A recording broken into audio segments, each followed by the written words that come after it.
Hi అండి. మా 1 week Kedarnath, Badrinath యాత్ర స్టార్ట్ అయింది ఫ్రమ్ హైదరాబాద్. హైదరాబాద్ రాజధాని ఎక్స్‌ప్రెస్ ఎక్కేసి నిజాముద్దీన్ రైల్వే స్టేషన్‌లో దిగాము ఢిల్లీలో. 21 అవర్స్ పట్టింది. ఇదొచ్చేసి Nizamuddin railway station Delhi. Travels వాళ్ళు మమ్మల్ని ఇక్కడే పిక్ చేసుకుంటామన్నారు. సో, మేమిక్కడ వెయిట్ చేస్తున్నామనమాట ట్రావెల్స్ వాళ్ళ కోసం. ఆ టైంలోనే ఈ క్యూట్ పప్పీస్ కనిపించాయి. నేనిది వీడియో తీసుకున్నాను. ఢిల్లీ నుంచి 11:00 స్టార్ట్ అయ్యాము. ఈవినింగ్ 5:00 మేము హరిద్వార్‌లో ఉన్నాము. ఒక 1 అవర్ ఫ్రెష్ అప్ అయ్యాము. హోటల్‌లో చెక్ ఇన్ అయిపోయి లగేజ్ అంతా సర్దుకొని ఈవినింగ్ గంగా హారతికి హరిద్వార్‌లో అటెండ్ అయ్యాం. ఇదొచ్చేసి మొత్తం గంగా హారతి జరిగే ప్లేసు. ఇక్కడ కొన్ని టెంపుల్స్ కూడా ఉన్నాయి. నేనది విజిట్ చేశాను. వ్యూ చాలా బావుంది. ఇక్కడ గంగా హారతి జరుగుతూ ఉండే. ఆల్మోస్ట్ ఒక 1 అవర్ దాకా జరిగింది. వర్షం పడుతున్నా గూడా క్రౌడ్ అయితే అస్సలు తగ్గలేదు. చాలామంది ఉండే. గంగా హారతి అయిపోయాక అక్కడ రిమైనింగ్ ఒక 2, 3 టెంపుల్స్ ఉండే. అవి కవర్ చేసుకున్నాము. గంగా హారతిలో మనం స్పెషల్‌గా పూజ చేసుకునే ఫెసిలిటీ గూడా ఉంది. అక్కడ పూజారులను కాంటాక్ట్ అయితే వాళ్ళు చేస్తున్నారు. ఇంట్రెస్ట్ ఉన్నవాళ్ళు అలా పూజ గూడా చేయించుకోవచ్చు. మనతో గంగాదేవికి పూజ చేయించి దీపం మనం కార్తీక మాసంలో అలా నదిలో వదులుతాం గదా! సేమ్ అలాగే అనమాట. గంగా హారతి అయిపోయాక ఆ నైట్ అక్కడే స్టే చేసాం హోటల్‌లో. నెక్స్ట్ డే మార్నింగ్ 4:30కి టువర్డ్స్ సీతాపూర్ స్టార్ట్ అయ్యాము. On the way Rudraprayag, Devprayag పంచప్రయాగలలో ఒకటి ఇవి. ఈ 2 మేము దర్శనం చేసుకున్నాము. ఇప్పుడిక్కడ కనిపించేది దేవప్రయాగ్. ఇక్కడ వీడియోలో కనిపించే 2 నదులు కలిసిన సంగమం ఉంది కదా! ఈ సంగమంలో ఒకటి అలకానంద, ఇంకొకటి భగీరథి. ఈ 2 కలిసి అక్కడ ప్రవహిస్తూ ఉంటాయి. లోపల ఇంటర్నల్‌గా అంతర్వాహినిగా సరస్వతి నది గూడా ఉంటుంది. ఇది ఒక సంగమం పాయింట్. ఇది ఎలా ఉంటుంది అంటే మేము కిందికి ఒక 500 స్టెప్స్ ఉండే అవన్నీ దిగాము. ఫైనల్లీ వ్యూ పాయింట్ అనేది ఇలా ఉంటుంది. దేవప్రయాగ్ అనేది పంచప్రయాగాలలో ఒకటి. ఇక్కడ అలకానంద నది, భగీరథ నది 2 కలిసి గంగా నదిగా ఏర్పడుతుందనమాట. ఇది చూసుకొని రిటర్న్ అయ్యాము. దెన్ అక్కడ ఒక ల్యాండ్ స్లైడ్ జరిగింది. దానివల్ల అక్కడే మేము 4-5 అవర్స్ వెయిట్ చేయాల్సొచ్చింది. ఈ ల్యాండ్ స్లైడ్ క్లియర్ అయ్యేలోపు మేము అక్కడ ఒక హోటల్ ఉంటే లంచ్ చేసేసాము. 4-5 అవర్స్ తర్వాత మళ్ళీ మా జర్నీ స్టార్ట్ అయింది టువర్డ్స్ సీతాపూర్. మా లక్ ఏంటంటే మేము వెళ్ళేలోపు ఇంకా ల్యాండ్ స్లైడ్స్ అనేవి ఇలా క్లియర్ చేసేస్తున్నారు. మేము ఈజీగా వెళ్ళిపోయాము. ఆల్మోస్ట్ 10 అబోవ్ ల్యాండ్ స్లైడ్స్‌ని మేము చూడాల్సొచ్చింది. దెన్ జర్నీ తొందరగానే అయిపోతుంది. ల్యాండ్ స్లైడ్స్ అయితేనే ప్రాబ్లమ్. ల్యాండ్ స్లైడ్స్ వల్ల రోడ్స్ కూడా మొత్తం పాడైపోయి ఉండే. ఆ తర్వాత మేము రుద్రప్రయాగ్ చేరాము. ఇక్కడ రుద్రప్రయాగ్‌లో ఏంటంటే అలకానంద నది విత్ మందాకిని నదితో కలిసి గంగా నదిగా ఫామ్ అవుతుంది. ఇది కూడా పంచప్రయాగాలలో ఒకటి. ఇక్కడి నుంచి కేదార్‌నాథ్ 86 కిలోమీటర్స్ దాకా ఉంటుంది. బట్ ఆ 86 కిలోమీటర్స్‌కి మాకు ఆల్మోస్ట్ 3-4 అవర్స్ పట్టింది జర్నీ చేయడానికి. అసలు ఈ 2 ప్రయాగ్ చూడడానికి కళ్ళు సరిపోవు, అంత అందంగా ఉంటుంది లైవ్‌లో. ఒక మడ్డిగా ఉండేదేమో అలకానంద. ఇట్లా ప్లెయిన్ సాఫ్రాన్ కలర్‌లో ఉంది కదా! అదేమో మందాకిని. దేవప్రయాగలోనేమో భగీరథి. అలకానంద కామన్ రెండిట్లో. ఆన్ ద వే మాకు చాలా వాటర్ ఫాల్స్ తగిలుండే. బట్ మేమెక్కడ ఆగలేదు. ఎందుకంటే ఆల్రెడీ 4-5 అయిపోయింది మేము ఈ 2 కవర్ చేసేసరికి. దెన్ మేము కేదార్‌నాథ్ వెళ్ళాలి. మళ్ళీ ల్యాండ్ స్లైడ్స్ అయితే నైట్ అక్కడే ఆపేస్తారు. ఎంట్రీ ఉండదు. కాబట్టి మేము సీతాపూర్‌కి తొందర రీచ్ అవ్వాలని ఎక్కడ ఆగలేదు. ఆన్ ద వేలోనే దారిదేవి టెంపుల్ ఉంటుంది. బట్ మాకు టైం లేదని రిటర్న్‌లో కవర్ చేయాలనుకొని డైరెక్ట్ కేదార్‌నాథ్ వెళ్ళిపోయాము. ఫైనల్లీ సీతాపూర్‌కి నైట్ 10:00 చేరాము. ఆ తర్వాత అక్కడ ల్యాండ్ స్లైడ్ వల్ల ఇంకొక 1 అవర్ వెయిట్ చేయాల్సొచ్చింది. హోటల్‌కెళ్ళేసరికి 12 అయిపోయింది. నైట్ అక్కడే పడుకొని మార్నింగ్ కేదార్‌నాథ్ ట్రెక్కింగ్‌కి స్టార్ట్ అయిపోయాము. సీతాపూర్ నుంచి గౌరీకుండ్ వచ్చాము. ఇది గౌరీకుండ్ అండి. ఇక్కడ నుంచి ట్రెక్కింగ్ స్టార్ట్ అవుతుంది. ఇక్కడి వరకు మనకు వెహికల్స్ ఉంటాయి. 50 రూపీస్ అలా ఛార్జ్ చేస్తారు సీతాపూర్ నుంచి గౌరీకుండ్. ఈ గౌరీకుండ్‌లో ఒక గౌరీమాత మందిర్ ఉంటుంది. ఇక్కడ నుంచి మన జర్నీ స్టార్ట్ అవుతుంది. ఇది గౌరీకుండ్ అనమాట. అంత చలిలో, అంత వర్షంలో కూడా ఈ గుండంలో వాటర్ అనేది చాలా హాట్ ఉంటాయి. ఇక్కడ నుంచి కాళ్ళు నొప్పులు అవి ఉండవు దీంట్లో స్నానం చేస్తే అని చెప్తారు.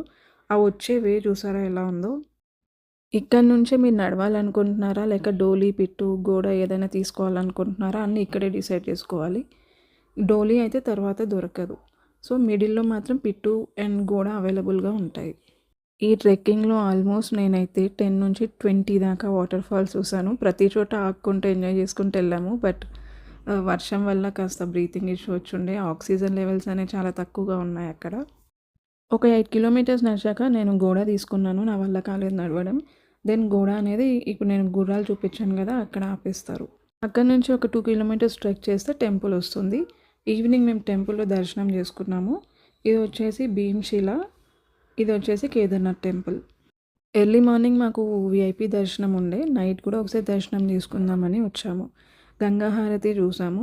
ఇక్కడ టెంపుల్‌లో పక్కన ఒక టెంపుల్ ఉంది శివాలయం. అందులో ఈ విగ్రహం ఉండే అన్నమాట. నైట్ మొత్తం రెయిన్ ఉండే. మార్నింగ్ మాత్రం ఫాగ్ అంతా క్లియర్ అయిపోయి రెయిన్ అంతా ఆగిపోయిందనమాట. దెన్ మాకు ఇలా హిమాలయాస్ అవి కనిపించుండే. చాలా ఎక్సైట్ అయ్యాం చూసి. మార్నింగ్ వ్యూ మాత్రం చాలా బాగుండే. నైట్ ఏం కనిపించలేదు ఫాగ్ వల్ల. మార్నింగ్ మాత్రం వర్షం లేదు, సన్ వచ్చింది. దెన్ చాలా క్లియర్‌గా అన్నీ చూసాం. ఇది వచ్చేసి ఎర్లీ మార్నింగ్ వ్యూ. 3:00 ఆ టైంలో తీసిన వీడియో. 3:00 కొంతమందే ఉన్నారు. ఎందుకు అంటే అందరూ వీఐపీ దర్శనం కోసం వచ్చిన వాళ్ళే. ఫ్రీ దర్శనం వచ్చేసి 5:00, 7:00 అన్నారు. నాకు సరిగ్గా ఐడియా లేకుండే. బట్ ఏ దర్శనంకైనా కూడా మీకు హాఫ్ అన్ అవర్‌లో దర్శనం అనేది అయిపోతుంది. పెద్ద టైం ఏం పట్టట్లేదు. ఎందుకంటే క్రౌడ్ తక్కువ ఉంది కాబట్టి. ఇది వచ్చేసి మేము కేదార్‌నాథ్ టెంపుల్ నుంచి పైన కాలభైరవ్ టెంపుల్ ఒక 1 కిలోమీటర్ ఉంటుంది. అక్కడికి వెళ్ళాము. ఆ గ్యాప్‌లో ఈ వాటర్ ఫాల్ కనిపించుండే. ఇది వచ్చేసి కాలభైరవ్ టెంపుల్. ఇక్కడ పైన ఇలా ఉంటుంది టెంపుల్ అనేది. ఇక్కడ నుంచి మనకి కింద కేదార్‌నాథ్ టెంపుల్ కూడా కనిపిస్తుంది. చాలా హైట్ వెళ్ళిపోయాం కదా! 11,000 ఫీట్. ఆక్సిజన్ అనేది చాలా తక్కువ ఉంది. ఆక్సిజన్ సిలిండర్స్ అవైలబుల్‌గా ఉంటాయి. ఎవరైనా కొనాలి అనుకుంటే కొనుక్కోవచ్చు. ఒకవేళ యూజ్ చేయకపోతే అమౌంట్ కూడా సర్టెన్ అమౌంట్ రిటర్న్ ఇచ్చేస్తారు. ఈ కేదార్‌నాథ్ టెంపుల్ కాంపౌండ్‌లోనే మనకి ఆదిశంకరాచార్య సమాధి ఉంటుంది. సో, ఆ సమాధిని కూడా మనం విజిట్ చేయొచ్చు. ఈ సమాధి ఒక సర్కిల్ లాగా ఉంటుంది. ఒక ప్రదక్షిణ చేసినట్టుగా. దెన్ మనం అలా ప్రదక్షిణ చేసినట్టుగా వెళ్ళి స్వామివారిని మొక్కుకొని ఫోటోషూట్ అవి చేసుకోవచ్చు. ఈ భీమ్‌శిల స్టోరీ ఏంటంటే 2013 దారిదేవి అమ్మవారి విగ్రహం కదిలించడం వల్ల వచ్చిన ఫ్లడ్స్‌లో టెంపుల్ మునిగిపోయేటట్టు ఉండేనంట. అప్పుడు భీముడే ఆ శిలను పంపించాడని, దానివల్ల టెంపుల్ మునిగిపోకుండా ఆగిందని అక్కడ ఒక స్టోరీ చెప్పారు. దెన్ మేము కేదార్‌నాథ్ నుంచి రిటర్న్ ట్రెక్కింగ్ స్టార్ట్ చేసాము. 1 డే పట్టింది. ఆ నైట్ అక్కడే సీతాపూర్‌లో నిద్ర చేసి day morning 9:00 towards Badrinath start అయిపోయాము. ఆల్రెడీ అందరం అలసిపోయి ఉన్నాం కాబట్టి కొంచెం లేట్‌గా స్టార్ట్ అయ్యాము. రెస్ట్ తీసుకున్నాము. బద్రీనాథ్‌కి వెళ్ళే వేలోనే గుప్తకాశీ అనే ప్లేస్ చూపించారు. అక్కడ కాశీ విశ్వనాథ్ మందిర్ ఉంది. ఈ టెంపుల్‌లో గంగా, యమున 2 నదులు నుంచి వాటర్ వస్తుందని, ఆ 2 నదుల వాటర్ మనం తాగితే మంచిది అన్నట్టుగా చెప్తున్నారు. ఇక్కడ ఒకటి గంగా, ఒకటి యమున అన్నమాట ఈ వాటర్ ఫ్లో అయ్యేది. ఇక లోపల శివలింగం ఉంటుంది. చాలా డిఫరెంట్ ఉంటుంది ఆ లింగం కూడా. బట్ ఫొటోస్ యాక్సెప్ట్ చేయలేదు. అందుకని నేను అక్కడ ఫొటోస్ తీయలేదు. జస్ట్ టెంపుల్ మీకు బయట సైడ్ నుంచి వ్యూ చూపించాను. ఇక్కడే అర్ధనారీశ్వర టెంపుల్ కూడా ఉంటుంది. చాలా బాగుందండి ఈ ప్లేస్. ఎవరైనా వెళ్ళే వాళ్ళు ఉంటే టూర్‌కి వాళ్ళు ఈ ప్లేస్ కూడా కవర్ చేసుకోవడానికి ట్రై చేయండి. ఇది వచ్చేసి గుప్తకాశీ. గుప్తకాశీ నుంచి స్టార్ట్ అయిపోయాము. అక్కడ ఒక 1 అవర్ పట్టింది మొత్తం దర్శనాలు చేసుకోవడానికి. మాతో వచ్చిన వాళ్ళు కొంతమంది అక్కడ ఏవో పూజలు చేయించుకున్నారు. అక్కడ ఇల్లులు చాలా బాగున్నాయి. అందుకే ఆ ఇల్లులు కూడా కొన్ని షూట్ చేసి ఉండే. ఈ పప్పి అక్కడ కనిపించింది. మేము వెళ్ళినప్పుడు కూడా వర్షాలు ఉండే కానీ అంతకు ముందు మంత్‌లో ఇంకా ఎక్కువ ఉండేనంట.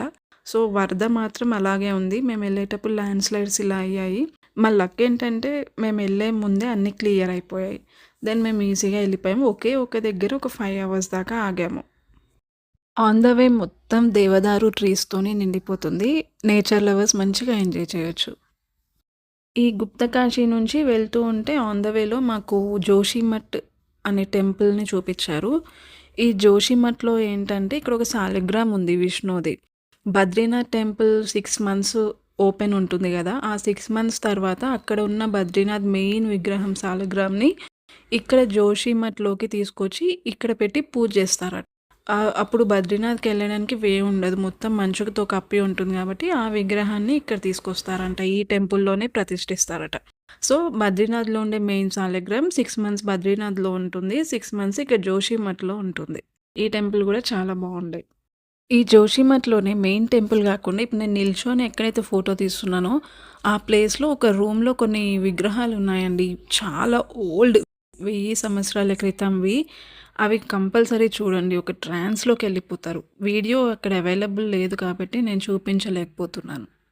అలా జర్నీ చేస్తూ 8:30కి మేము మా రూమ్‌కి రీచ్ అయ్యాము. టెంపుల్ 9:00కే మాకు క్లోజ్ అన్నారు. సో, లగేజ్ గూడా తీసుకోకుండా అక్కడే పెట్టేసి తొందరగా ఒకసారి నైట్ లైట్స్‌తో టెంపుల్ చూద్దాము అని జెప్పేసి ఒక హాఫ్ అన్ అవర్‌లో టెంపుల్‌కెళ్ళిపోయాము. దర్శనం ఉండే. టెంపుల్ ఇక్కడ క్లోజ్ చేసేసారు చూడండి. మేమెళ్లి దర్శనం చేసుకున్నాము. ఒక పావు గంటలో టెంపుల్ క్లోజ్ అయిపోయింది. లోపల ఏముండేనంటే లోపల బద్రీనారాయణుడి శాలిగ్రామ్ ఉంటుంది. నిజ రూప దర్శనం చూసాము. మళ్ళీ రెడీ చేసిన తర్వాత ఉండే దర్శనం మార్నింగ్ చూసామనమాట. చాలా బావుండే. ఇక్కడే లోపల గణపతి టెంపుల్, వినాయకుడి టెంపుల్, అమ్మవారి టెంపుల్, అలాగే ఒక కర్ణుడి టెంపుల్ గూడా ఉంది.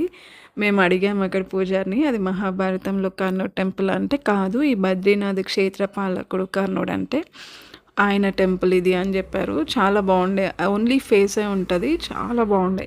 బట్ లోపల ఫోన్స్ నాట్ అలౌడ్. కేదార్నాథ్లో గౌరీ కుండ్ లాగా ఇక్కడ బద్రీనాథ్లో కూడా 2 కుండ్స్ ఉన్నాయి హాట్ వాటర్వి. అందులో చాలామంది స్నానాలు చేస్తున్నారు. ఇంకా కిందికెళ్తే ఈ కుండ నుంచి ఇంకా కిందికెళ్తే బ్రహ్మకపాలం అనే ప్లేస్ వస్తుంది. అక్కడ మన యాన్సిస్టర్స్ పితృ రిలేటెడ్ పూజలవి అక్కడ చేస్తారు. చేయించుకోవచ్చు. అయితే గయాలో పూజ చేసిన వాళ్ళు మాత్రమే ఇక్కడ పూజ చేయాలంట. అదొక రూల్. గయాలో ఎవరైతే చేయలేదో వాళ్ళు ఇక చేయడానికి నాట్ ఎలిజిబుల్. అక్కడికి మేము వెళ్ళలేదు. మేము బద్రీనాథ్ టెంపుల్‌కి మా హోటల్‌కెళ్ళే వే అనమాట ఇది. ఇలా 3 బ్రిడ్జ్‌లు ఉంటాయి. ఆ 3 బ్రిడ్జ్‌లు దాటేసి వెళ్ళాలి. ఒక 15 మినిట్స్ పట్టుండే ఫాస్ట్‌గా నడుచుకుంటూ వచ్చేసాం. టెంపుల్ ఎక్కడ క్లోజ్ అవుతుందో అని. నెక్స్ట్ డే మార్నింగ్ మేము 4:30కి మళ్ళీ టెంపుల్‌కెళ్ళాము. అప్పుడు కూడా క్రౌడ్ చాలా తక్కువ ఉండే. మొత్తానికైతే 3, 4 సార్లు దర్శనం చేసుకున్నాము. చాలా హ్యాపీ అనిపించింది. ఇక్కడ బద్రీనాథ్‌లో స్పెషల్ పూజ అలా ఏం చేసుకోలేదు. ఎందుకంటే చాలా ప్రైజెస్ ఉన్నాయి పూజకి. మినిమమ్ ఒక్కళ్ళకి నార్మల్ పూజ 2500, కొంచెం అఫీషియల్ పూజలైతే 4500, 5000 అలా ఉన్నాయి. Only for 1 single person. అలాగే పూజకి 2 to 3 అవర్స్ పడుతుందని చెప్పారు. సో, మాకంత టైం కూడా లేకుండే అండ్ ప్రైస్ ఎక్కువ అనిపించింది. అందుకే చేసుకోలేదు. బద్రీనాథ్ నుంచి రిటర్న్ అయ్యి మానా విలేజ్‌కెళ్ళాము. అది ఇండియాలో ఫస్ట్ విలేజ్ అంట ఇండియాకి. టిబెట్ బార్డర్‌కి, ఇండియా బార్డర్‌కి మిడిల్‌లో ఉంటుంది. ఈ విలేజ్‌లో మనం చూడాల్సిన ప్లేసెస్ గణేష్ గుహ, వ్యాస గుహ మెయిన్. ఇంకొకటి కేశవ ప్రయాగ్ అని ఉంటుంది. సరస్వతి ధామ్ ఉంటుంది. భీమ్ పూల్ ఉంటుంది. ఇవన్నీ చూస్తాము. అలాగే పాండవులు స్వర్గారోహణ చేసిన ప్లేస్ కూడా చూస్తాము. ఈ మానవ్ విలేజ్‌లో చాలా మనకి హ్యాండ్‌మేడ్ బ్యాగ్స్, షర్టర్స్, పిల్లలకి సాక్స్, కుర్తా, కుల్లా ఇలాంటివన్నీ దొరుకుతూ ఉండే. ఇక్కడ స్పెషల్ ఏంటి అంటే ఇది ఒక 6 మంత్సే ఓపెన్ ఉంటుందంట. తర్వాత 6 మంత్స్ మంచుతో కప్పేసి ఉంటుంది. ఎవరు వెళ్ళడానికి వీలుండదు. ఇక్కడే సరస్వతీదేవి జన్మస్థలం. ఇక్కడనే పాండవులు స్వర్గారోహణ చేశారంట. ఇక్కడే మహాభారతాన్ని రచించడానికి వ్యాస మహర్షి గణేశుడి కథ చెప్తూ ఉంటే గణేశుడు గణేష్ గుహలో కూర్చొని దాన్ని రాశాడని నమ్మకం. బద్రీనాథ్ యాత్రలో భాగంగా ప్రజలు సందర్శించే ముఖ్యమైన పుణ్యక్షేత్రం ఇది కూడా ఒకటి. ఇప్పుడు ఇక్కడ మీరు చూసేది సరస్వతి నది. సరస్వతి నది జన్మస్థలం ఈ మానా విలేజ్‌లోనే ఉందంట. అలాగే ఎక్కడైనా కూడా మనకి సరస్వతి నది అంతర్వాహినిగా భూభాగంలో నుంచి ప్రవహిస్తూ ఉంటుంది సంగమాలలో. కానీ ఇక్కడ మాత్రం మనకు డైరెక్ట్‌గా నది రూపంలో కనిపిస్తుంది. ఇంతకుముందు చూపించింది వ్యాస మహర్షి గుహ, ఇంకొకటి గణేష్ గుహ. ఇది వచ్చేసి పాండవులు ఇక్కడ నుంచే స్వర్గారోహణ చేశారంట. ఆ ప్లేస్ ఇది. ఇక్కడ హైలైట్స్ ఇవే ఉన్నాయి. ఇంకా కొంచెం ఒక 7 కిలోమీటర్స్ ముందుకెళ్తే వసుధార నది వాటర్ ఫాల్ ఉంటుందంట. ఆ వాటర్ ఫాల్ కింద మనం వెళ్ళి తడిస్తే మనకి ఎలాంటి రోగాలు ఏమైనా ఉన్నా పోతాయి అని చెప్తున్నారు. బట్ మేమైతే వెళ్ళలేదు. ఎందుకంటే మాకు టైం లేకుండే. పాండవులు స్వర్గారోహణ టైంలో యుధిష్ఠిరుడు ఇక కనిపించే డాగ్ మాత్రమే స్వర్గానికి రీచ్ అవుతాయంట. ఈ డాగ్ ఇక్కడ ఎవరు అంటే యమధర్మరాజు. ఆ తర్వాత మేము ఆన్ ద వేలో హనుమాన్ చెట్టు చూసాము. ఈ హనుమాన్ చెట్టు ఏంటంటే భీముడికి హనుమంతుడు ఇక్కడ దర్శనం ఇచ్చాడంట స్వర్గారోహణ టైంలో. ఇది ఆ ప్లేస్. ఈ ప్లేస్ చాలా పవర్ఫుల్ అని కూడా చెప్తున్నారు. ఇక్కడ హనుమంతుడు ఉండే ఫొటోస్ ఏం తీయలేదు. Not allowed. జస్ట్ టెంపుల్ చూపించాను. నెక్స్ట్ అక్కడ నుంచి రిటర్న్‌లో దారిదేవి టెంపుల్‌కి వచ్చాము. ది మోస్ట్ పవర్ఫుల్ టెంపుల్ ఇది అమ్మవారిది. శక్తిపీఠాలలో ఒకటి అంట.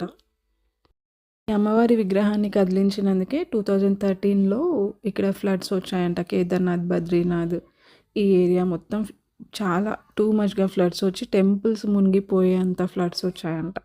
అండ్ ఇంతకుముందు నేను మీకు హరిద్వార్‌లో ప్లేస్ చూపించినప్పుడు అక్కడ ఒక పెద్ద శివుడి విగ్రహం ఉంటది. ఆ విగ్రహం మునిగేంత వరకు వచ్చాయంట ఫ్లడ్స్.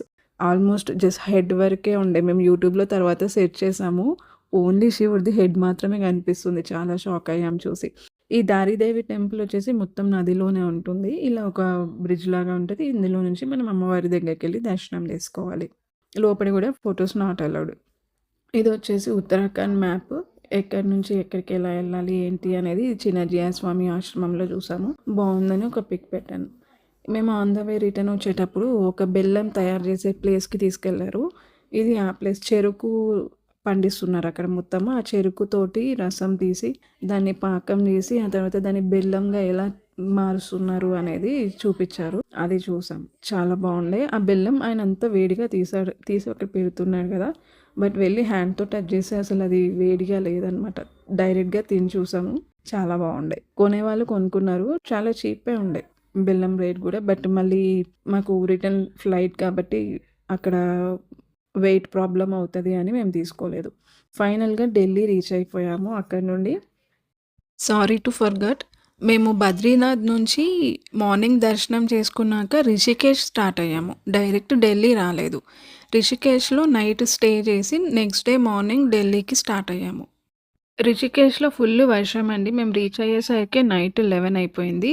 ఆ టైంలో వర్షం బాగా ఉండే. ఎర్లీ మార్నింగ్ కూడా వర్షం కంటిన్యూగా ఉండే. సో, అక్కడ ప్లేసెస్ అయితే ఏం విజిట్ చేయలేదు.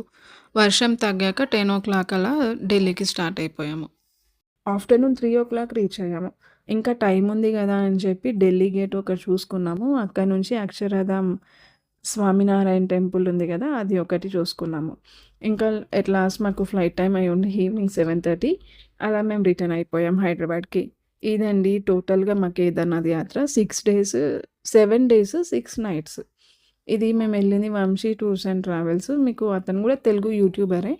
అతని ఛానెల్‌లో చూసి ఎళ్ళాం. 20,000 తీసుకున్నారు ఈ ట్రిప్‌కి. ఓవరాల్‌గా ట్రిప్ అయితే చాలా సాటిస్ఫై అయ్యాము. ఒక దారిదేవి టెంపుల్ ఎక్కడ మిస్ అవుతుందో అనుకున్నాం. ఎందుకంటే మామూలుగా వెళ్ళేటప్పుడు ఆ టెంపుల్ మిస్ అయిపోయింది టైం లేక. రిటర్న్‌లో కవర్ చేసుకున్నాం. We are very happy. Thank you అండి. Thank you for watching.